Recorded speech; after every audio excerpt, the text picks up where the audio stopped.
So yes, welcome everyone to today's workshop on doing data visualization with the COVID-19 data set that's being hosted on Kaggle and multiple other platforms. So to give you a little background story of how this even came to be, back in, I think the end of April, we had the CTO from Closed Loop AI share a really, really cool data science tool they created for healthcare professionals. It basically helped doctors and hospitals give a vulnerability index on people who contract this virus to help them make quick, fast, better decisions. And the turnout was phenomenal. We had a massive turnout, a lot of interest from the tech community, and that inspired me to do more. But I wanted to do things a little bit differently, rather than just sharing ways that other data scientists have created tools. I wanted to also empower our data science community to partake in this whole challenge, right? Of like, how can you use data science to create tools or create insights? And I was really excited when I found out that Kaggle was already hosting a really awesome challenge. And their goal is to, whatever comes out of this Kaggle challenge can be used by researchers and scientists who are having a really difficult time understanding or figuring out what papers or research reports are best suited for their specific task. So I'm really excited that we're able to do this event today. We also have one on machine learning for the COVID-19 workshop, and that's like end of this month. So I can share more details about that later. But for those of you who are unfamiliar with Galvanize itself, I am their developer evangelist, and we offer tech education programs, both in software engineering and data science as well. And I had the pleasure of working with Jib on a different workshop from a few weeks back. He had this really incredible hands-on workshop on teaching the community on building dashboard in Python very quickly. It was awesome, and I knew we needed to bring Jim back to teach this workshop today. So I'm super thankful and grateful to Jim for creating this workshop literally from scratch. And if you want a recording of Jim's prior workshop on how to create a dashboard, send me a message afterwards, and I'd be more than happy to share the recording with you. Some ground rules for today. Please keep yourselves on mute. Post your questions in the chat box. And I'll be sharing that recording post-event for those who want to review it and so forth. So without further ado, Jim, I will let you take over. Okay, thank you very much for inviting me, and I'm happy to help out in whatever way we can with getting us all out of this situation humanity has found itself in. I work at Anaconda, and I'm here on my own time for this, but at Anaconda, my team works with corporate and government and academic clients to help them analyze and visualize their data. And in the course of that, and in fact, prior to that, when I was a professor, we've been building tools to help in that process. And each time we work with another client, we make the tools better. And what I'll show you today is where the tools are today. We've been hard at work on them for, I guess, a decade now. Some of them are brand new tools, some are very old, and together they address a lot of problems about how to visualize and understand data. And the point here, the reason why they're relevant here is that when you're trying to participate in a something like a Kaggle challenge, you'll very quickly go from one thing to another and need to, oh, maybe I should do it this way. Maybe I should visualize that way. Maybe I need, I need to interactively select this on this. And it's not, if those steps are painful and difficult, then you can't make much progress. And so what we'll try to show you here is how to make those steps be quite straightforward where possible. And so that you can go back to focusing on the underlying tasks that you're doing, hopefully helping researchers with COVID. Hopefully not researchers with COVID, helping researchers solve problems with COVID. All right, so just as a background,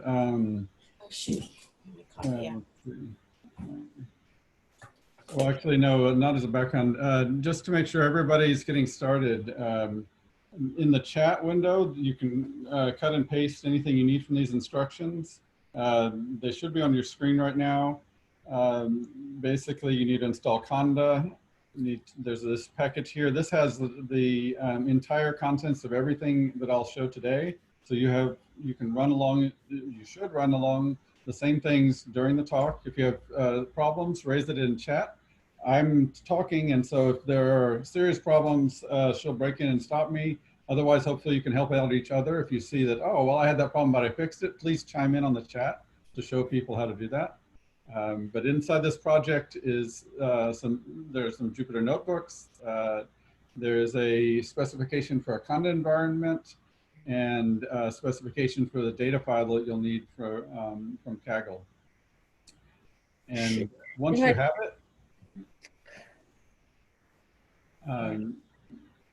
have it, these are the instructions for actually running it. What I'm displaying here is the results after step 5. I'll also show a couple of other projects, but the main one is what you get in step 5. Right. Anaconda.html. Can you all please place yourselves on mute if you aren't already? Oh. All right, I'll give a few overview bits at the front while everyone's getting set up. But I just want to make one point at the beginning, in that this is a global crisis that in part that has had visualization.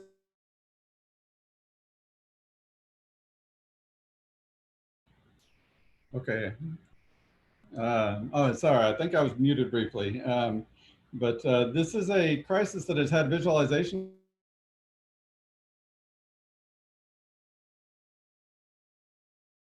Sorry about that. I was trying to unmute everyone. It accidentally muted you. Sorry. Yeah, it's okay. I saw it and unmuted.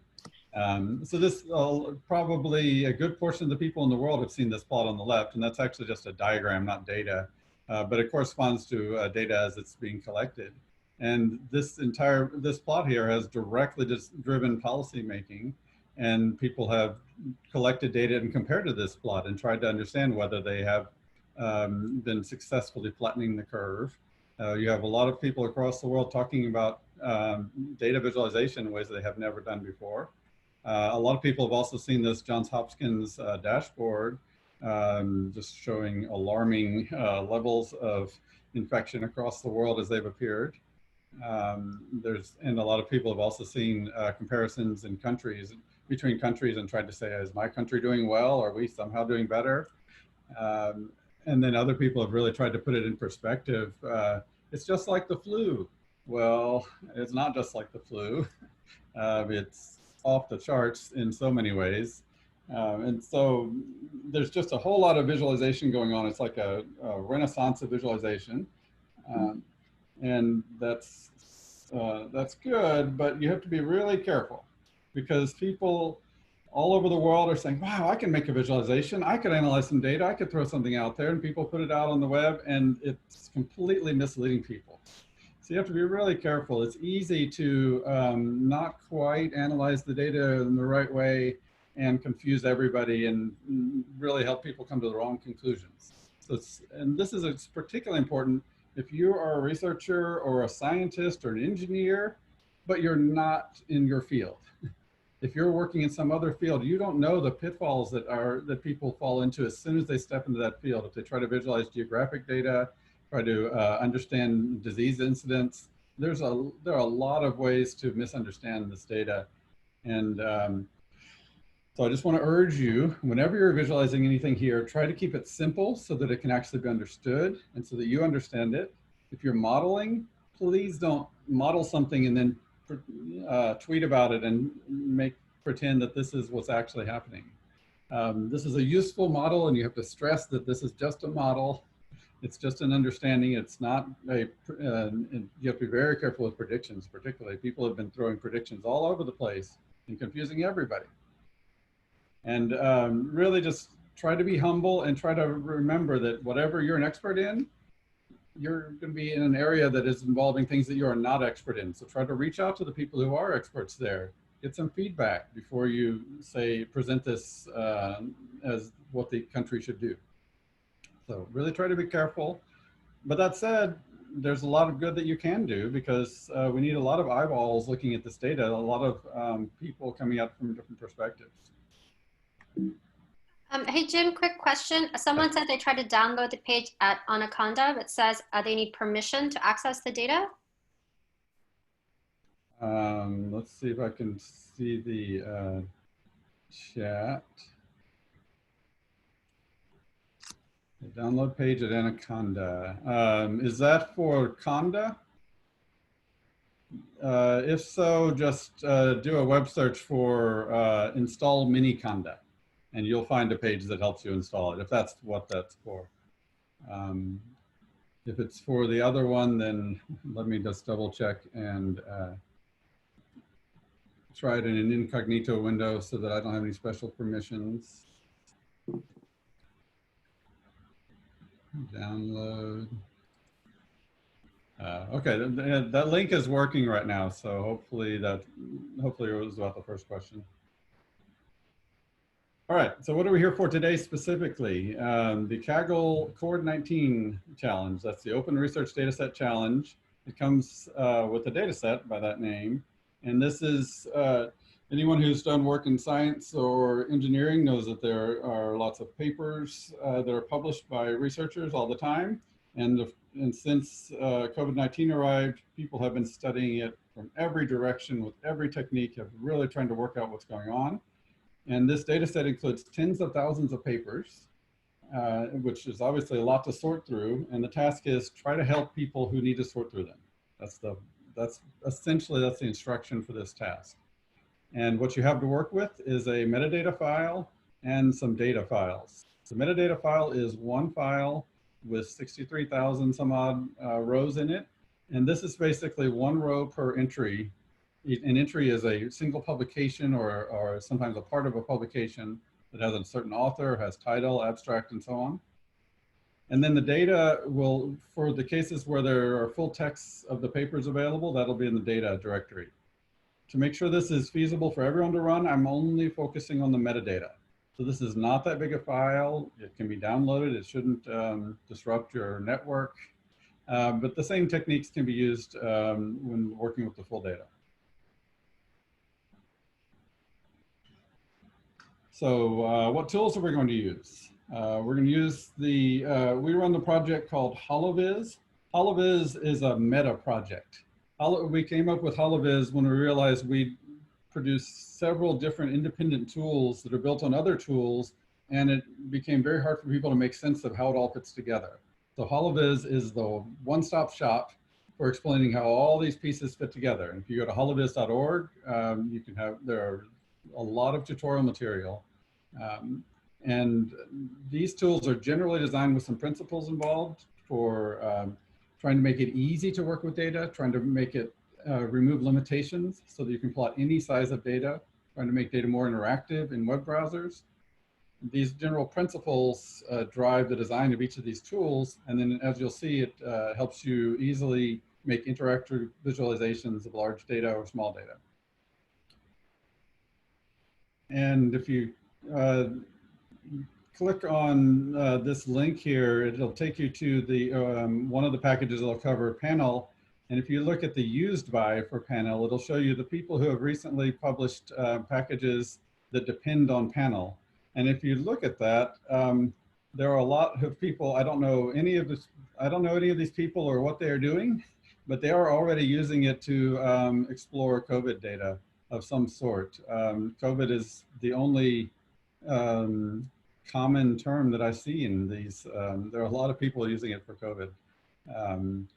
And so this is it's clearly something that is available to something that's useful to people in the public, and we'll show you how to do what it is that they're doing. So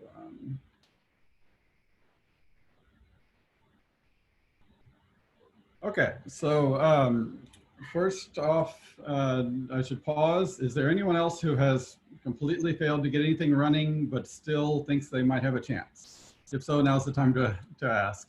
Otherwise, from this point on, I'll assume that you have something running or that you're watching this during your lunch break and you don't need to have it running. You can always come back to it. The materials will always be there. That's a permanent repository. Well, maybe not always, but for as long as I can remember, imagine. Okay. So let's, to get started, we're in a Jupyter notebook here. It looks different. It's for, this is meant for doing a presentation, but when you run it, it'll look like a normal Jupyter notebook, or it should. So first off, we just need to load the data and look at it. And so if we do so, we'll see it has this many rows in it. And we see it as these various columns, such as the title of a paper, the DOI, the canonical link to it, the a unique ID field, what type of license it has, whether it's whether it's available for free, basically, the full text of the abstract, the date it was published, authors, the journal it was published in, and a few other fields on the URL where you can download it, and also the file that's on disk in the full text. It's got a pointer to the full text corresponding to this document, but that's not in this data frame. It's just available on disk if you've separately downloaded that entire data set. So here's our starting point. And we assume that if you want to participate in this competition, or just in general, if you want to help people understand some data, you'll have it loaded into some sort of data structure like this. And then we need to do a little bit of cleanup on it. For one thing, if the CSV format doesn't specify the types, we'll go ahead and specify that some of these columns are strings. Some of them are categories where you choose from a fixed number of options, such as the license. There are only a fixed number of licenses that are defined.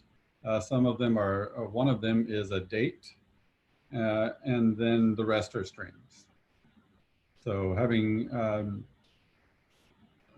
set that up, now we will be able to work with this data set with nice clean types. Since by default, it would just be objects, and not many operations are available on objects unless you specify the type.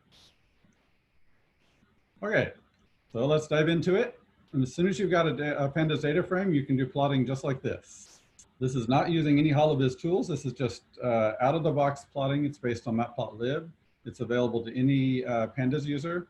And so if you have a pandas data frame, you can do some pandas code. In this case, what we're doing is we're counting the number of each type of license. We're sorting it from the most common to the least common in this visualization. And then we're doing a horizontal bar plot. And so what this suggests is that the most common type of license in this data set is actually Elsevier's COVID special license. I guess that I'm going to just assume that is specifically papers that were made available that are normally behind a paywall, but are available for free during coronavirus. And then there are a few other license types. So, okay, that helps. Now I'll show that the same thing, but using our tools. So if you change 2 characters of that, instead of .plot, you do .hvplot. This is our library called hvplot. The HV stands for HoloViews. It's basically another one of our libraries that we won't really explain much about, but you can learn all about it if you want to. And the advantage of using hvplot is that it'll give you an interactive plot. And if you want to build, part of the point of this challenge is to build a tool that people can use to explore the data themselves, not just you, but the people you share this with. And so you're going to want to be able to provide interactivity to your users. In this case, the interactivity is minimal. You can drag things around, and you can hover over any particular thing and see the exact values. But we can add more interactivity if we need to, or when that's appropriate. So in this case, we're following the pandas.plot API. And if you're familiar with that, all you have to do in most cases is just change plot to hvplot. And there's also a way you can register HVplot as the default plot. But we find that confusing for some users. So we try to make sure that we're explicit about what's doing the plotting. In this case, it's HVplot. So immediately, if we wanted to, if we cared about licenses and cared about whether these are things we can access, this data would let us know whether this data set is covering anything we care about. So far, that's useful a little bit. We can also, there's another field called source X, so we could do similar plot. And in that case, you can see that the most common source for these records is PMC, which I believe is PubMed Central. And then there are other records come directly from Elsevier and from various archive sites. And then all the rest of the options are very low in how common they are. And what we're doing here is just illustrating a little bit of what HVplot can do, that where you can customize it. And you can also do this operator here. This means overlay. And so when you've gotten an HVplot, in this case, if we had just that all by itself, it would, I didn't execute the previous cells. I should start from the top just in case, so that we have a good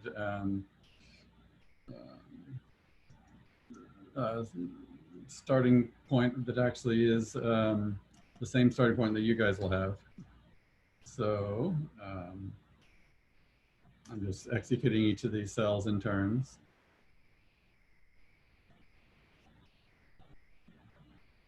All right, and we need to then go to this line and execute that one as well. Okay, so in this case, I pulled out one of these plots so you can see what I mean. Here, this is doing a line plot, and instead I could have pulled out the other plot, which is the scatter plot. So if we look at that one all by itself, you'll see that's a scatter plot. And then if you use this overlay operator that's available for any holoviz object, including holoviz objects that come from HVplot, then you get this combined plot, where we've overlaid the line and the scatter plot to get, well, overlaid the scatter on top of the line plot to get this plot. Hopefully that's clear. We also have, this also illustrates, this bit right here is not following the pandas.plot API. Everything before it is normally exactly the same as the pandas.plot. These are extra options. There's probably a way to put that information in here too, but in this case, I happen to know how to do it with holoviz. So there's a, whenever you end up with a holoviz object, you can pass holoviz options. So, some things are able to be customized in a way that isn't allowed in the pandas API. All right, now's a good time to ask questions and start trying something out. You should see an empty slot for you to try to do things. If you,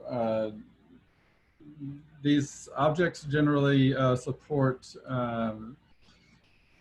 tab completions. So if I have HVplot, there's an area plot, a bar plot, a horizontal bar plot, a bivariate plot, a box plot. I don't think Dataset is a plot. Density, I'm not even sure. I think that's a KDE plot. And then error bars plots, heat maps, a hexagonal bin plot, histograms, KDE, I believe is synonym for density. Plot things as text labels, lines, paths, points. There are a lot of options. So basically, go ahead. There's a general question that came up in the chat earlier, and that was from someone saying, I'm new to data science. How would I know how to distinguish between valuable analysis and crank science? Just because it's a post-using panel doesn't make it quality info, correct? That's correct. It's easy to create garbage. Panel makes it very easy to create garbage. So you can create garbage more easily than ever before. So you do have to think about what it is that you're doing here. And the only way to avoid creating garbage is to first think about what you're doing. So try to understand what you're plotting, and then also get feedback from people who know more than you do. They might not know anything about panel, but they can tell you about your plot. They can say, hey, what is on that axis? What are you plotting there? How's it been normalized? Are you comparing it against a reference value? Or is this raw numbers? If it's raw numbers, is that appropriate? Are you comparing raw numbers from a small country to raw numbers from a big country? If so, that's probably going to lead you to incorrect conclusions, and so on. Are you plotting things on a map, but your divisions of the map are zip codes or states that vary a lot in their size? Well, then you need to think about, do you want to plot it normalized by area, normalized by population? Ooh, there's so many options, and you really have to think about what story are you trying to tell, and is that an accurate story? Is that a story that that you have come to by understanding the data and are ready to share it with someone, or is it you just typed some stuff and got a pretty picture and shared it? If it's the latter, you should be scared. You should think this should be a process where you're engaging with the data, and we're trying to make it as easy as possible for you to see the data from this side and from this side, and what if I do that, and what if I do that? And that's not so you can generate a ton of plots, it's so you can generate a ton of understanding. So you can see how everything fits together. In fact, that's one of the major driving principles behind the holoviz-project. It's for visualizing multi-dimensional data. The screen has 2 dimensions, X and Y, and then you can add color and a few other dimensions. But real data has very large number of dimensions. Each one of those rows already has say 10 different columns in it, and you can easily derive other columns, which I'll show you, that summarize it in different ways. That's many more dimensions than you can ever show at any one time. So you need to show, what if you look from this direction? What if you collapse along this dimension, select one dimension and ignore the others, and do the opposite with other things? And you have to really have this process of engaging with the data set and becoming at one with it in a mystical way, I suppose, where you are no longer surprised by the data because you've seen it from every angle, you know all its warts. You've gotten rid of the outliers as soon as you understood what the outliers were. You did not get rid of the outliers because they were ugly. You got rid of them because you know exactly, okay, I understand that. Or even some you might park and say, we've got to investigate those. Why is that one data point 50,000 times bigger than all the rest? I don't know, but I better take it out because it's going to change all my results. And I better investigate it because maybe it was right. There are a lot of things like that come up. This particular data set, they warn you, it has not been cleaned. They say that it's not horrible, but it's also not been cleaned. And if you look, there are missing data fields. There are abstracts that are 50,000 words long. That's not an abstract. I don't know what's in there. I need to find what those are. So you'll see those as you go through. And so it's basically a process of human understanding and engagement with the data set. And that's what data science is. And you have to add data science plus science. Sometimes the numbers alone and your fancy tools are not enough. You actually have to pay attention to what the scientists in that field know. They know how to interpret these numbers in a way that you can't just look at the numbers and interpret. There are very common things that will completely mislead you about the data. And if you're in that field, you learned those when you were young. If you walk up to that field and say, I'm a super smart data scientist, I'm going to do it. You don't know that. You don't know the problems that people have solved a long time ago and steer carefully around. And so that's why I'm asking people to have humility. You can come up with a great plot, but try to engage with the people who know more than you do. Try to understand, engage with the data, and come and make the world a better place with more understanding rather than throw some noise out there. Thank you for that amazing explanation. What I took away from it is be one with the force of data. All right. And be really careful about the question you're answering. It's very easy to be misleading or even be manipulative or not. Like the data itself is harmless. It's how you combine different factors and tell a story, and depends what story you're trying to tell, and you can manipulate almost of how you want that story to steer. Yeah, it's very easy to come in there with a preconceived notion, put up a plot and say, oh yeah, that looks like what I expected, and have completely sailed over the fact that, yeah, it looks like what you expected. There are 2 bad data points in there that completely changed all the conclusions. You were happy with it, so you didn't look further, and you go on. Don't be that guy. There are a couple of questions that came up in the chat. One is from Matthew at 2:27 p.m. timestamp. Is impact factor of journal publication still a thing? And then right after that, there were some people having some technical difficulties. Okay. All right. So in order of the chat that I see on my screen, it says, what do the tools at the right side of the plot do? If you hover over them, you'll see what their names are. And if you click on them, you can try them out. Basically, there's a pan tool that's shaped like a cross. There are zoom tools that you select, and then you can zoom in and out of the data, and various other tools depending on what that particular plot shows. Mostly in this, we'll use the three tools: zoom, pan, and hover. And you don't have to worry about any of the rest. And hover comes through, you don't have to select, it's just already there if it's available. The question, impact factor of journal publications, that is very much still a thing, but there are people who fight against that and say that publications are not where it's at, software is where it's at, or running applications on the internet is where it's at. And it depends what your goal is. If you want to have an impact, those may be true. If you want to get tenure, you probably still need it. I don't think for any of the publications, it's possible to look up an impact factor, but it's not in the data set itself. So you certainly can go look that up. And then, let's see, there's a question about NA type is not convertible to date time. That usually means that one of the values in a certain column, you're trying to do something with the column by treating it as a date, and this is not a time item. I don't know what you're doing, why that would come up. I think Kevin figured it out. He said you don't have to answer. Okay, great. Good, because that's hard to answer. And then the value at the end of each bar, I think there is, I do not know. So there probably is an option you can pass to print the actual value at the end of each bar, but I don't know it off the top of my head.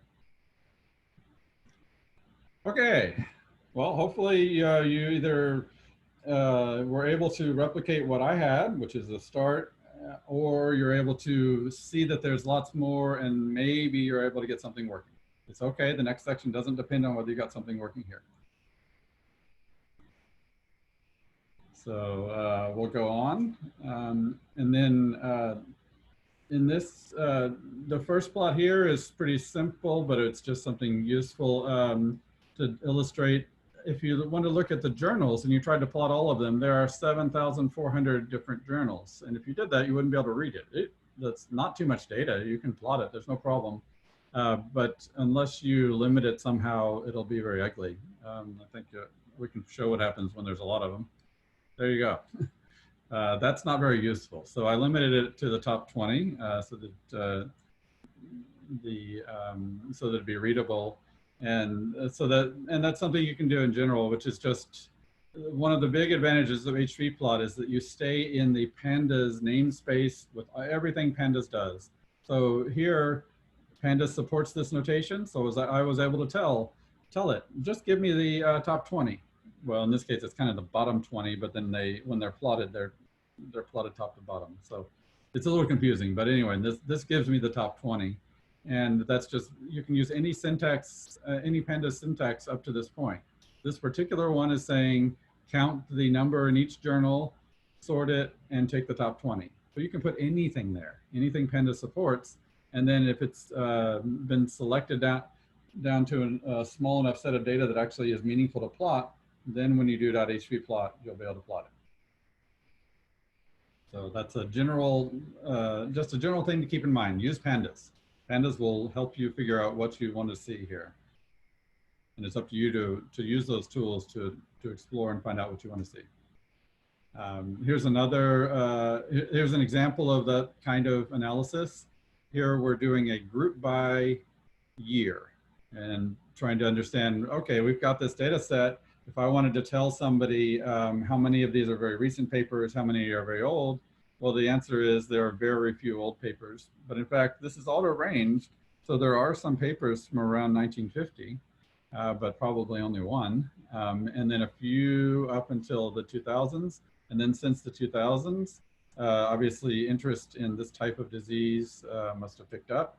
And then most recently, in 2020, it exploded. So this should not be surprising, but it's useful to know what the bias of this data set is. The bias is heavily towards recent publication. All right, so these are things that you can extract directly from pandas and plot. Now let's look at things where we have to do a little bit more work. This is generally, if you're in a machine learning context, it's called feature engineering. And what that means is doing some analysis and then putting it back into the data set.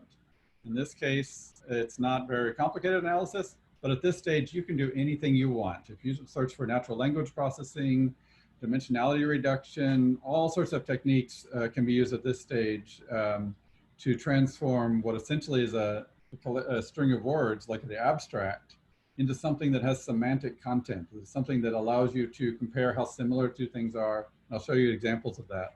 But we'll do the very stupidest thing, which is let's get some numbers out of this data set. It's almost all strings. Let's count how long the abstract is and how many unique words there are in the abstract. And that's just Python code. And then we don't have to do this, but we're going to clip this data to ignore outliers. And I mentioned this earlier.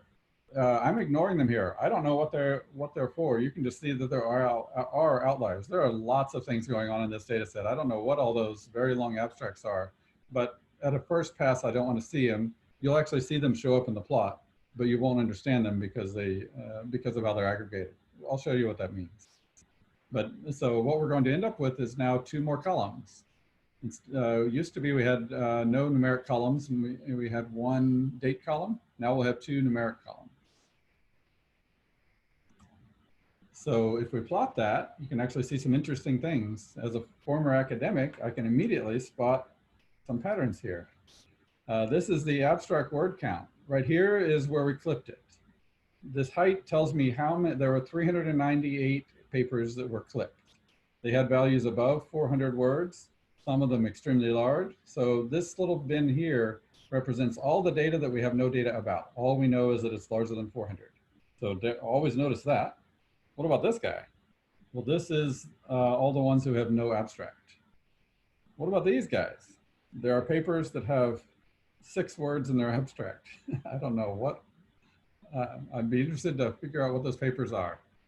We found it and it was good. I don't know. But the interesting bits are these. Why are there these little spikes here? Well, if you've ever submitted a journal paper, they tell you how long the abstract can be. It can be 50 words, 100 words, 150 words, 200 words, or barely over and they got away with it, or 250 words, or 300. You see that? It's very clear little patterns in this data. This is a nice normally distributed one, the number of unique words. So this is optimized. People crammed their abstracts in to exactly fit the value, and it just immediately is apparent when you plot this data. And so this is not interesting for solving anything to do with disease, but it is correctly revealing patterns of human behavior from data. So I enjoyed seeing that pop out of this when I plotted this last night. Now let's start looking at relationships. Again, these are not particularly interesting relationships. It's up to you to figure out what's interesting. I'm just showing you how the plotting works. So in this case, let's look at a scatter plot of the word count against the unique words. Now, if you just think about it, a longer abstract is going to have more unique words, probably, right? And we immediately see that linear relationship here. The longer the abstract, the more unique words. So it's not quite linear. It kind of falls off a little. And that makes sense too, because the longer your abstract, the more likely you are to repeat words. And eventually you would expect it to kind of tail off at maybe 10,000, the number of words that you'd ever see there. And so it's linear. The first few words are all unique. And then eventually there become repeated words and therefore fewer unique words. And then it gets a little crazy. And here, notice that I did this. I used pandas to make this be a tiny plot. I could take that out. It's not too much data. It's a little bit slow if I plot all of the data. Oops. Oh, again, I didn't run the preceding cell because I had loaded this in from disk. So I have to make sure to define the actual code. These are just saved outputs from the last time I ran it. So in this case, it ran through and counted all of the words. And now I need to update this plot. And now this plot. Okay, and having updated it, I can now remove that and show the, you can see that's a little bit slow. It's now it's plotting all of the data. And if you do that, you can still hover and see things, but it's a bit of a mess. So we, just to make sure that the saved file isn't too big, we put a smaller number of data points in it. But up to 100,000 or 200,000, maybe you should be able to handle it with no special techniques. So what if you have a lot more data? Then we have, this ecosystem comes with a tool called Data Shader. And Data Shader is a completely different way to plot data. And it's designed to do two things: show you the underlying distribution completely faithfully, and do that preferably the larger the data set, the better it does. And so here we've given it all the data. And if you look really closely, actually I'll recenter this slide, there we go. If you look really closely, you can see that same pattern in the abstract word count against the unique values. You can see it's denser right around 200, 150, 110, and 250. This is structure you can't really see. Maybe you can see it around 300 here, but this is called overplotting. There's each of these data points is drawn on top of the other data points, and you can't see this structure that is clear in the Data Shader one. Here, Data Shader tries to be very faithful about exactly how dense things are in that local region. And in this case, you can see that they're more dense around 150, more dense around 200 in ways that are not visible at all in the raw plot. They're subtle, but they're there. And it also, the way Data Shader works is that when you zoom in, it'll re-render it dynamically so that you can see all the data all the way down. Whereas if you zoom way out, eventually all your data will be in 1 pixel. And in this case on the left, all the data points are shipped to your browser. And the one on the right, there's just about 20 by 20 pixels here.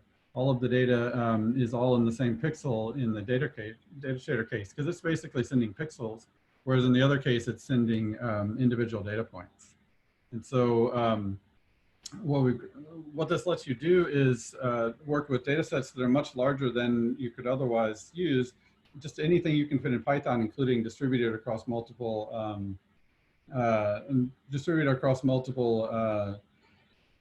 CPUs and so on. Now that doesn't bode well. I got a notice of something else that appears to have locked up my system here. Let me see if I can recover it. If not, this will be a lousy place to end the talk. Let me see if I can get back to my exit page. Okay, so my browser has gotten confused, but hopefully it can get unconfused. Meanwhile, we're about to get on to the next plot. There we go. Okay, so hopefully that you can learn more about Data Shader at datashader.org, but the meta message is if you're dealing with a large batch of data and you want to see the subtle patterns, then Data Shader is a good option, and it's actually pretty easy to invoke with HBplot. So let's go back to presentation. And then there are other, HBplot supports other things in Data Shader. For instance, you can use hex bins. You could use, this is a bivariate kernel density plot. You can do these, but if you notice them, they're not going to show you the subtle patterns in the data. It's pretty hard to see. And that's because they're aggregating at quite a coarse level, whereas Data Shader is aggregating at the level of the pixels on your screen. And so you can see all the data up to the limit of your screen and your human visual system. Whereas if you take that same data and visualize it as a hex, again, you can see the clipping, and then you can't really make out the 100 and 200 and 300 bits of data. But there's nothing wrong with this type of plot if you want to ignore local details like that.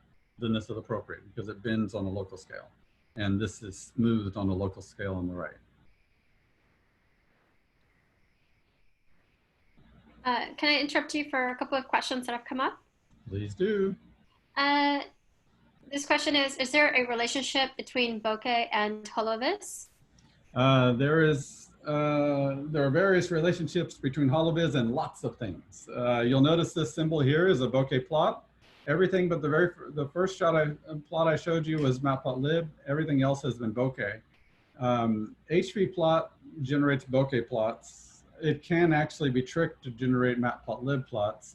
And that's because the underlying library it's built on, holoviz, supports bokeh, plotly, and matplotlib. HV plot has only so far been built to translate options from pandas and X-array into bokeh. And so everything I show you is going to be bokeh based, but that's because that's this convenient interface that we have. The underlying tools can handle multiple libraries. These are all sort of one step above plotting. This is ways that you can construct things that can be plotted, conveniently mapping from what's in your data frame into something that can be plotted. But it does so primarily without being tied to a particular underlying plotting library. And so bokeh was created at Anaconda, but holoviz was created when I was a professor, and that was before I came to Anaconda. And so originally holoviz was built entirely around matplotlib, but then we wanted to do interactive work, and pretty much everything since me and most of my colleagues came to Anaconda has been built on bokeh, but it's not required. All right. And one more question. Somebody was trying to install the Anaconda, the JBidnar Anaconda project, and it said this person got a message. They're downgrading some packages, upgrading some packages, and installing one new package. Is that going to interfere with this person's other projects that may have? If you use the anaconda-project command that I suggested, the advantage of that is that it is a fully independent environment of everything else you have on your system. And so if you follow the instructions to the letter, that should not interfere. That said, there is information in there that specifies an environment, and you can easily install those packages into your own environment. If you do that, you will get what you've said there, which is that it will overwrite some of the things you installed, uninstall some of your stuff, put in this stuff that's different versions. It shouldn't uninstall the 4 packages, but it'll definitely change the versions because these are the versions that have been tested.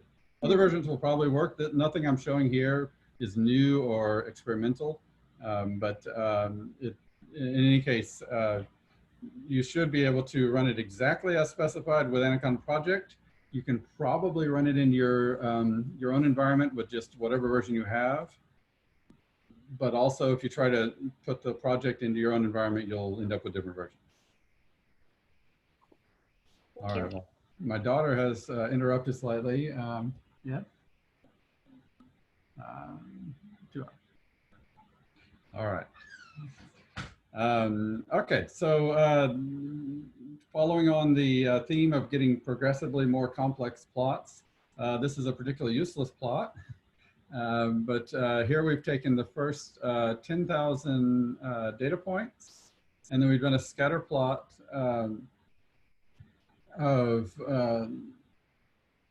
scatter plot by license, and this particular data frame is plotting word count versus unique words, just like we had before, but now it is has this extra clause here, and what that does is create an overlay where each different license has been given a different color. And in this case, it's almost entirely impossible to understand. If you zoom in, you'll be able to see a little bit more, but it's still pretty hard to follow anything. So this is not a very useful one, but in many cases, if there were a clear structure, what this indicates is that people write papers of every license at every size of abstract. So there's no obvious relationship between abstract size and license chosen, and you wouldn't expect one. So that's why this is kind of a boring plot. But if there were relationships here, you would see them. But you can see them better if you do this. Instead of doing by, you could do group by. This is something that particularly is useful when you're exploring and you haven't found out exactly what you want to look at. In this case, it'll give you, well, when I run it, and I probably need to run something before it. Let's see. In this case, it'll give you widgets to select a particular license. So if you're grouping it by license, as opposed, if you're doing by license, that means to do it as an overlay. If you do group by, it's basically the same operation, but instead of squashing it all to one plot with different colors, it says punt and let the user figure out which one they want to see. So in this case, you can see this relationship for any value of a categorical. That's why we called this column categorical in the beginning of the notebook, and that's so that we can do things like this, break things down by category and look at their results independently. And then you can also, if you go back to the by, instead of by default, no pun intended, a by will overlay. Instead, you can pass an option for doing small multiples or subplots. If you do that in this case, it's a lot of data. In many cases, it'll be useful. In this case, there's really no difference. Basically, it validates your assumption that you should probably have is that the relationship of abstract to unique values is not different depending on the license. Hopefully, when you look at it, you'll be looking at some interesting pattern. This one is kind of a boring pattern. But maybe you've already thought of something you'd really love to plot. If you think of some derived value you could put in the data set, or you could just take the previous ones and put them together in different combinations. If you can use these operators to do that. If you've got something that displays on its own and something else that displays on its own, just put plus and they'll display side by side. And if you want to, if they have the same axes or at least compatible axes, you can also do a star, and that would make them overlay. And you can also have any combination of them, which is two overlaid objects laid out plus two more overlaid objects, and so on. So that's what this example is. Some object next to some other object overlaid with some other object. And you can have any combination of these. And if you get too many and they're off your screen, you can put parentheses around the whole thing and then call calls3 or calls1 or calls2 to put it back on your page if it's gotten larger than you want. So basically that's exercise 2. Go back and find something that you either don't like and want to change, or something you do like and that you want to lay out side by side or overlaid just like these are. I've never tried this. I don't know if these are compatible. Let's see if they overlay. Let's see what error we get. The X and Y axes are the same. The color axis is different. Okay, well, they overlaid. You get 2 color bars in that case for these 2 independent overlaid color axes, and you probably want width equals a bigger width. And you'll notice that this is slow. These particular ones here are actually not just plotting. They are first binning the data. So they're going through all of the data and building up this data structure. The plotting happens at the very end. Probably need to put that on each one of those overlaid items. Let me pull that out. So the actual plot is not very expensive because there's not much data involved, but creating the plot is expensive because it has to touch all of your data. A good question for you. What does **SOPTS stand for? SOPs or whatever. Oh, we can't override the width. That's the problem here. Yes, a lot of people are not familiar with that. So here, I'll just give you an example. If you have a list, so let's see what SOPS is. It was defined earlier. It's just some parameters. In particular, this is saying that's why we're plotting word count versus unique words, because I hid it inside the SOPS object. And so star, what it does is take a dictionary and substitute the values into this function call as keyword arguments. So it's exactly the same as typing them in directly. So it just saves a lot of typing. So if we did this, we would need to do x equals abstract word count.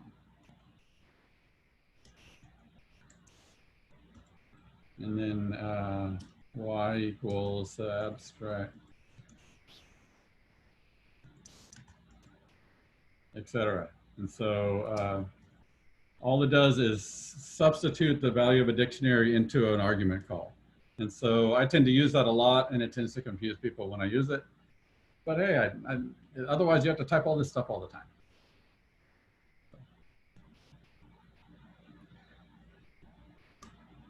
Okay. Right, now we should check the time. We have, yeah, we have time to let you go through a little bit more there. I'm going to go ahead and, in case people are already done with things, I'll show a few examples of, well, actually, I'll just mention other websites that you might want to look at for inspiration here. If you're building the plots, you should probably check out H3 Plots website. And if you go there, it's got a user guide. You probably want the introduction or the plotting or the customization. These are, this basically tells you how to do plots, and you'll recognize some of these plot types from the from this page. There are area plots, bar plots, and then some others that are not on this page. There's the hex bin plot. Others that are not on there, such as heat maps or overlaid bar plots, and so on, box plots, and violins. So if you want to explore further, that's where you go to find out what's available. And I'll show it later, but again, everything, there's a big tutorial of everything at holoviz.org. This particular tutorial is based around some geographic data, and a lot of this is the same type of plots that you would see. These are earthquakes, but those could be COVID cases. So you do the same, exactly the same type of plot to plot the location of COVID cases. And it'll take you through all the steps for that. But that's a much longer tutorial than this one. Okay, so is there any other crisis? If not, I'll move on from this exercise.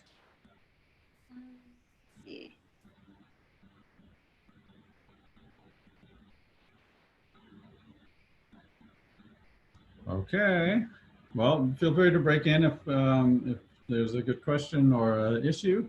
But now we need to get to the kind of the meat of this this challenge, which is that you're working with words, and we're showing a lot of pictures here, and you have to somehow be able to go back and forth between data and words and understanding things at a numerical level, presenting them at a numerical level, presenting them at a word level, and basically go back and forth between text and text as words and text as data. So let's start to try to do that. And then we'll be leading up to building a dashboard based on this type of work. And as Navera mentioned, my previous webinar a few weeks ago was all about dashboards.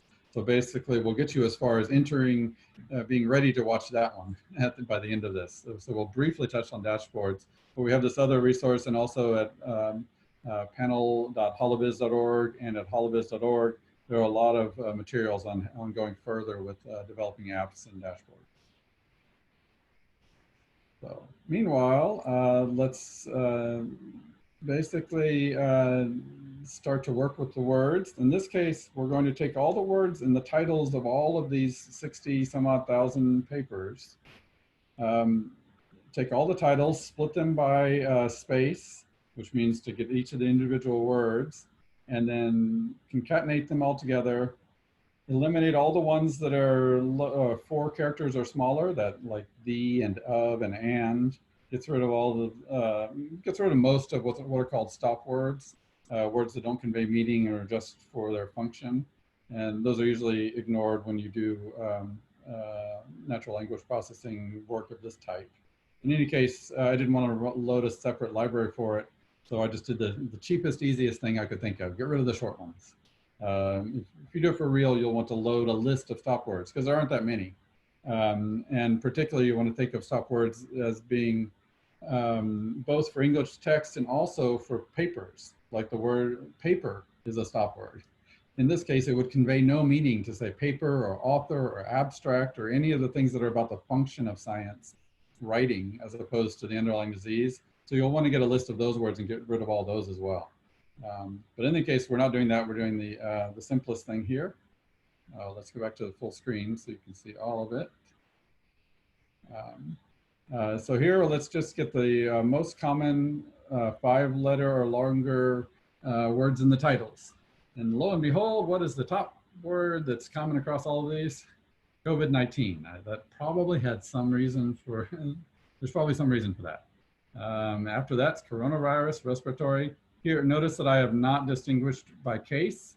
And that's basically because I didn't want to lowercase things like this. So depending on what you're doing, you either want to collapse them by case or not. I'm just showing you what to do, how to do things, not what to do. So you can do what you like. There are even some clear misspellings. This is not perfect data. But now we do have a list of the most common words in the data set. So maybe that'll come in handy. In the title, we could do the same thing for the abstracts. That'll just take a little longer. And so anticipating building up an app, I'm building a couple of useful utilities. So that particular useful utility was a list of common words. That'll come in handy. Now let's write a little function that filters the data set and essentially does a lookup. You could write very complicated lookups, all sorts of fuzzy matches, natural language processing to substitute similar words in meaning, even though they're spelled differently. You can do anything you want here. I'm doing it very simply. I'm saying that this little function will search in this field for this search term, and it searches it as a contains. So it just means anywhere in it, if that string appears, it'll be considered a match, and it'll return the top num matches. So in this case, let's search the abstract field for the word bovine and return the top 2 results, and this is what we get.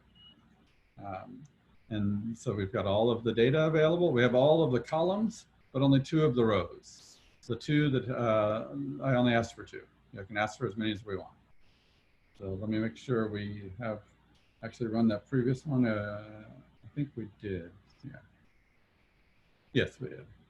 Okay, so now let's write a little function for concisely displaying the records that we just got.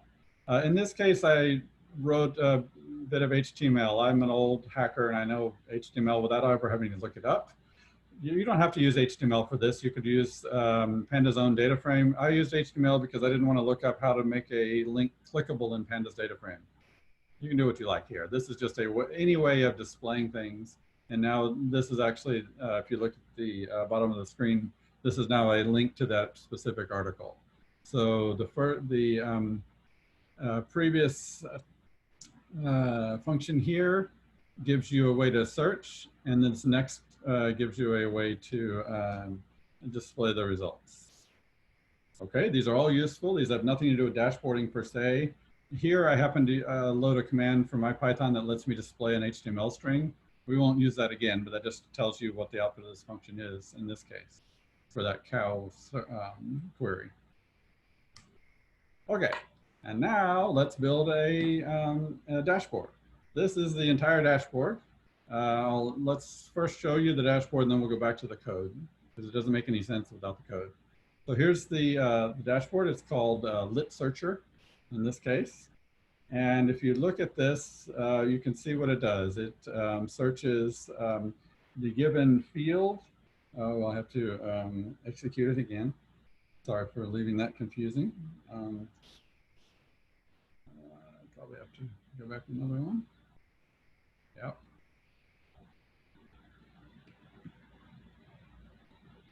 I should have just cleared them all before I started, and now it's too late.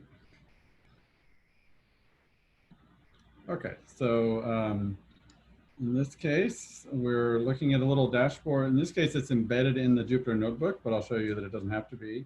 And let's see what we have here. We have a header. We have some widgets. The widget you can use to select whether you're searching abstract or title, or if you search under authors. Oh, it looks like a couple of authors are named COVID-19. How about we search for an ID? Okay, no IDs are named COVID-19, but there are authors, it turns out, named COVID-19. That's funny. And there are certainly abstracts that mention COVID-19. We can limit that if we wanted to. We have a little filter here for controlling the number of results that are returned. And we can, this particular widget is pre-populated with those 100 words that I found were most common, so that you don't have to think what might be in this data set. Let's just explore what is in this data set. So vaccine, that's probably not gonna be very interesting, but alongside this table, which we already showed you the code for, is a plot, and this is a plot for the sub-selected data here. Now we could put any plots here. I just randomly came up, grabbed one of my plots from the previous part of the talk, stuck it here to the right. It's not even a very insightful one because it's not showing anything very useful on hover. It's showing you the word counts. So we should set it up so that it shows something useful on hover, which is the author and the title and the year, or something like that. That's a little configuration that would need to be done so that this would be useful in some way. And you could put another plot over here, or any combination of plots. When you put plots, they'll be linked to each other if they share any axes. In fact, you can call a special command on it called link selections if you have a recent version of any of this code. And that way, when you specifically select one, well, that wasn't a selection, actually that's a zoom. But if I added a selection tool, you'd be able to select some and then cross filter across all of the other plots. That's just something that comes for free if you call link selections, and it'll allow you to see how everything is related to everything else. Anyway, there's arbitrarily many complex things you can do there. You can pretty easily say that when you've clicked on one of these data points, you can have it update another plot or spawn another plot, or just go to that URL. Just like these will go to the URL, you can make the data points go to the URL. So, the basic operation of this little app hopefully is clear. Also, I'll just show literally what happens when you run it as a standalone app. The .show, what that does is launch a separate server. It's we'll get out of full screen so that you can see the URL. What that did is launch a separate server that's listening on a port on my local machine here.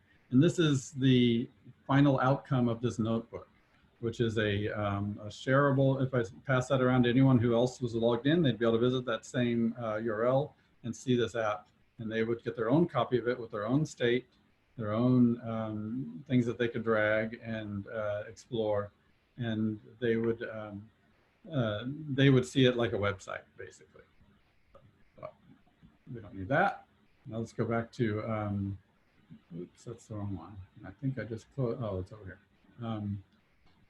So let's remove that and then try to explain how this works so that you can see how you'd build it yourself. So this is the result, and we're looking at this object here. This part is optional, but I called it that because if I later go and write out the command line, if I type into my terminal, panel serve exercises IP, Y, and B, magic will happen. It will run that file, and anything that says .servable becomes its own app. And so that way you can explore in the notebook, but you can also run it if you have a deployment in a container or on a cloud somewhere. All you need to do is run that one command and it'll launch that server and you can share it with anybody. So you can ignore that for now. Let's talk about this object here. How did you get this object lit searcher? Well, let's see. This is the code for, this is all of the code for lit searcher. And what it does is does a little bit of imports. It's using our library called panel and using some widgets from panel. In fact, I could have used PNW here and saved some text, but I didn't. So what this does is instantiate 3 widgets. So if we look at our next page, there are 3 widgets, 1, 2, 3. And so let's go back to see the definitions of those. There's a widget for the number of results. That's a slider. It starts at 1, ends at 15, and has an initial value of 10. So that starts at 1, ends at 15, and it starts out there or so. Okay, there's another one, a select widget. That is on the field. So if I go to the field, that's this one. It selects on all the values that are available in this data set. This is basically dataset.columns, df.columns, which is what it's been, it's actually all the string type columns, because those are the only ones that make sense to search a string on. So we give it the field is given a list of options, and that options is constructed by querying the data frame. And it's basically anything searchable. You can put anything you want here. If you only want to support 2 fields, you just list those 2 fields. And then the final option here, this could have been a free text box. We just put a pn.widgets.input, I think it's called. I can't remember the name of it. But anyway, you can put any type of widget you want. I chose to do a select and to feed it the first 100 most common words. You can put anything you want because it's because I chose that. It becomes this selection, so I don't have to type. I enjoy just clicking around and doing that instead of typing. But you could totally put an arbitrary text field there and it would search it. Okay, so far for this, all you have to do is go to the panel website and instantiate any widget you want. They'll just be there. And in fact, if you then take one of these widgets, let's see, like this one, and let's get out of here. The Zoom stuff is always in the way. And we go back to the notebook. If we just look at that widget, this is the number of results widget right here. So all by itself, you can easily just instantiate anything and debug it and do what you like. At this point, it's just a matter of looking it up on panel, putting the right parameters in, and you can get a widget. So, and that's true for any of these widgets. So, now, what about the rest? Then we need, well, let me skip to the end. At the end, the end is easier to understand. So at the end, we're going to create a column object that contains this widget, and this widget.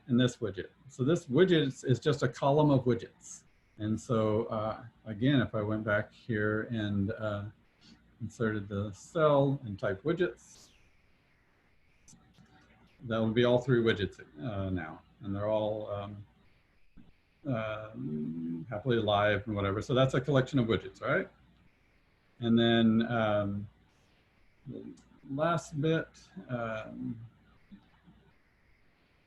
I'm using a package called Rise to do this slideshow presentation. You'll see me switch from the standard notebook. This is the Rise presentation mode.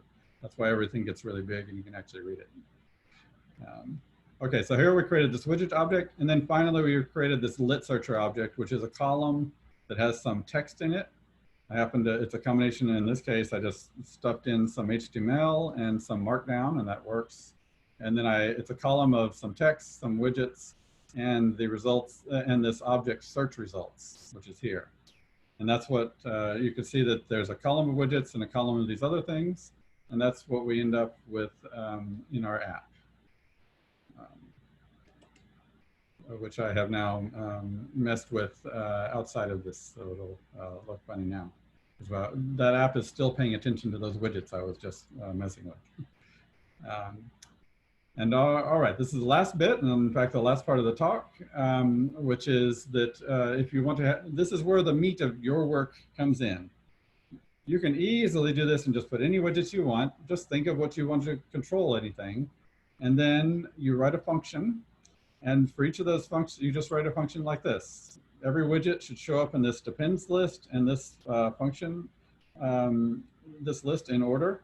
And all this does is say that this parameter of this function depends on this widget. So it ties that widget to this function. And then we're going to pass that function in here. And all that's going to happen in panel just looks at that function, realizes it's a function, knows that it is able to call it because it's been declared what each of these arguments is coming from one of those widgets. And so what we've done here is define some widgets, define a mapping between widgets and function call, and then pass that function to panel. And panel does the rest. Whenever one of those widgets changes, it calls this function again, because it knows that this function depends on this widget, and this widget, and this widget. And it knows exactly what to do with those values. When any one of them changes, it calls this function. And whenever it does, it will call this top function we called earlier to get a few rows. It'll create an HTML table, which is what I had code for before. It creates another copy of SOPs, which is this dictionary of options. It'll plot using those options. So here it's expanding that list, that dictionary of options in the call. And then it returns it all as a row where the table's on the left and the plot is on the right. And then the final result is this app that you saw. Table on the left, plot on the right. All of that is underneath the widgets, and all of that is underneath the label. And you can see that right here. The label, the widgets, the search results. The search results is a row of a table and a plot. The plot is constructed from the arguments, and the table is constructed from the arguments. So it all fits together. Your job, if you want to make an app, is to figure out what you want to vary and make some widgets, figure out some function of those widget values to something displayable, no matter what it is, whether it's an SVG, a PNG, an interactive plot, video, I don't know, the actual PDF viewer of the paper embedded in the app. All of these things are possible. And then you connect the two. You've got some function that can display something, and you connect it to arbitrary widgets, whatever widgets you want. And then you make your app. And basically, your initial app should be very easy. It's easy to put widgets up there. It's easy to put a plot, easy to put a table. What's hard is tying everything together so that what you completely custom control, what happens when you click here? How does that relate to everything? That's hard work, but you don't have to do it. It's only work you need to do if you want to. And we've tried to make it easy in certain cases, which is the cross-filtering case. And there are other cases that we think that we can make easy. Otherwise, you have to make this plot subscribe to another plot, or some other plot subscribe to this one. These are not terribly hard, but it is, you have to decide what exactly you want to do, and then you look up how to express it. And then when you're done, go ahead. I just had a couple of questions that have come up. One is a general question. Someone wanted to know if you have any recommended techniques for feature engineering using plots that you use regularly. I hesitate to mention anything, because if you look at the Kaggle website, you'll see submissions from lots of people who've spent way more time with this data set than I have. I started on this data set yesterday at around 4 in the afternoon. And this is the result. There are people who spent a month working on it and really thought about how to represent it, how to derive data from it. I'll just, we have only a few minutes here, but I'll do one little bit of just point out something somebody had done, which is, I think it, no, I can't remember. I don't have it up here, but somebody else had created one. Oh, it's actually linked at the top of this file. This is somebody else's response to this challenge. And this is somebody who was also using Bokeh, and they created a dashboard with Bokeh directly, not with holoviz tools. And you could make this a similar dashboard with holoviz tools. But what this does is use massive feature engineering, using two different types of clustering, comparing them to each other, forming little bits of related documents that are related based on their full text, and coloring them, plotting their position based on one type of clustering and coloring them based on another type of clustering to show how the two types of clustering are related, and then overlaying the actual data. In my colleague Philip Rudiger, the author of Panel, did do that with our tools as well, and just in a very quick try, a different algorithm called umap, and if you use that one, it's again a clustering technique. And what this plot shows is that there's not a whole lot of relationship between the journal and the clusters that are found by umap. So this one is not very successful. The other one is clearly showing some structure, a very interesting structure there. Our first pass of just throwing something at it, either clustering based on the title or the abstract, not even the full text, doesn't come up with that much useful. But this is the sort of thing where you are taking a word-based data set and trying to come up with a way to get a handle on this and relate the words that are in it to the meaning of it, and finding the similarity between completely different documents and trying to group them and help researchers find particular clusters that, oh, if you like this paper, you'll probably like these papers, and so on. And so it's easy. This particular tool, umap, comes with, is based on Bokeh and holoviz. And so it fits nicely into our system here. It's also very fast because it's built on the same very fast tools that we are using. So that's our tool of choice, but we haven't spent any time trying to optimize it. And it's also, we don't have the access to the full text data here because that's an order of magnitude more data than I wanted people to download. But this notebook here is included in your packet. Basically, whatever you unpacked, there's one called umap.ipynb. That's a starting point. Try that. That's where I would start. I'd try to figure out what to pass in as the thing that it's trying to cluster by. And you probably need some parameters on that. You need to think about that. And it'll map things into this abstract space of similarity.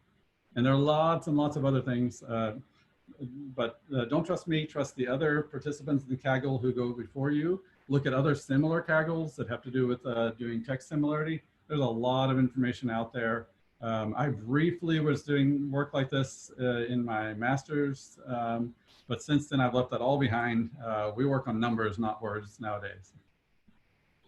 I know we're almost out of time, but there were additional few questions that popped up right around the 3:17 timestamp mark. Which I don't know. Okay, let me pull up the, we have like 5 minutes left. Okay.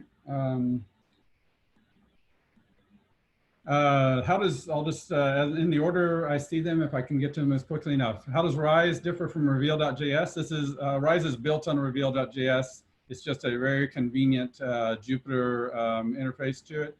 The similar techniques can be used with Reveal. I like Rise. Do what you like.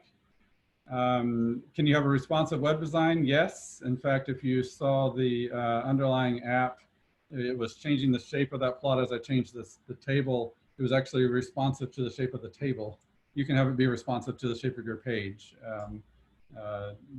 It's not always straightforward because if you've laid out a bunch of things, if any one of the things you laid out happens to come from some toolkit that doesn't support responsiveness, you might get stuck. But in principle, Bokeh does, Bokeh and Plotly both support it, and so you can lay out Plotly and Bokeh things, and they'll all respond responsively.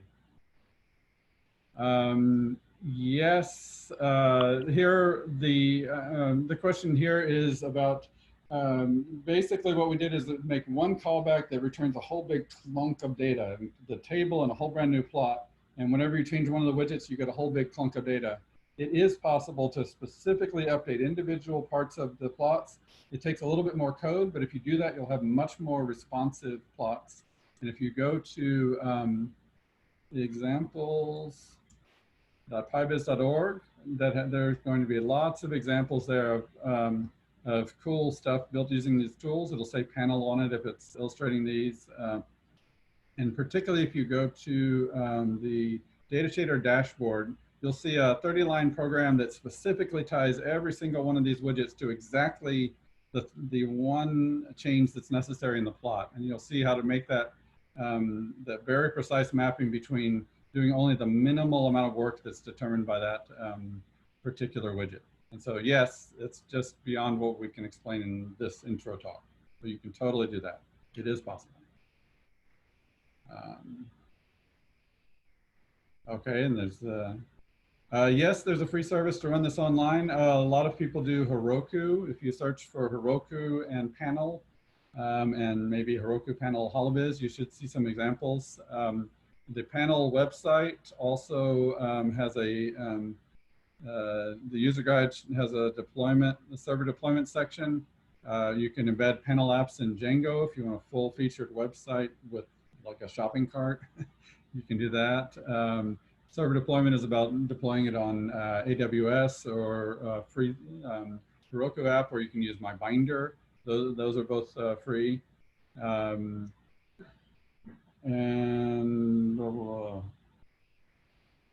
yeah, Heroku is super easy to get started.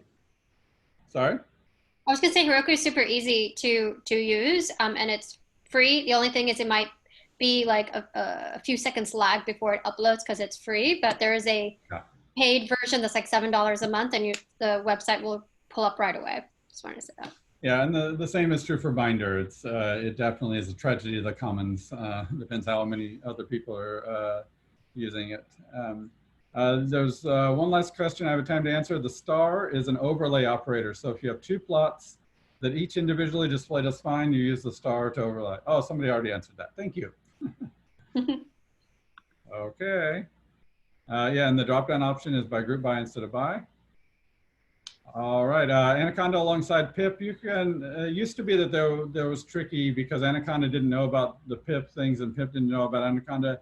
Nowadays they play much more nicely together. In fact, the umap at the top of that, I didn't want everyone to have to install things, so I installed one thing with conda, and then I installed umap with pip. It should just work. All right, I think that's everything that I can manage to convey today. Oh, last bit is that I had some final points. At the end of the notebook, there's some pointers for you to go on from here. There is things about COVID viz, or how you can learn more about holoviz, such as all of our different other videos, longer and about specific topics. Thank you so much. I will send out a recording of this in the next couple of days. I'll also share again the previous dashboard recording. I know many of you have requested that, and he was phenomenal, as always. And Jim, do you have like a special YouTube channel that you would like to share? I know lots of people have been posting that they really want to like see more presentations from you. If you want to post that in the chat. Well, I just, right before this talk, I looked over my everything I had on YouTube, and I pulled out these. These are the ones that are up to date and are not going to be confusing and really cover everything. So there are other ones out there. I would ignore all those. These are the ones that matter. So you have a link to the specific ones that I would recommend. And the rest are, they'll use older versions. We changed our name from PyViz to holoviz. Just to make things work more nicely with the rest of the community and be more inclusive with PyViz. So you'll find some confusing things that call our work PyViz. It's really holoviz. So these are the ones that keep everything straight and won't confuse anyone. Awesome. Thank you again. I'll share Jim's information as well. If anyone has like follow-up questions, we'll do our best to get back to you on that. Thank you, thank you. Thank you for sharing your Friday afternoon with us. I'm sure you all have a Friday Zoom happy hour somewhere now. And Jim, thank you for staying up probably till wee hours last night, pulling all of this together for us. I really, really appreciate it. Everyone's had a fantastic time learning from you today.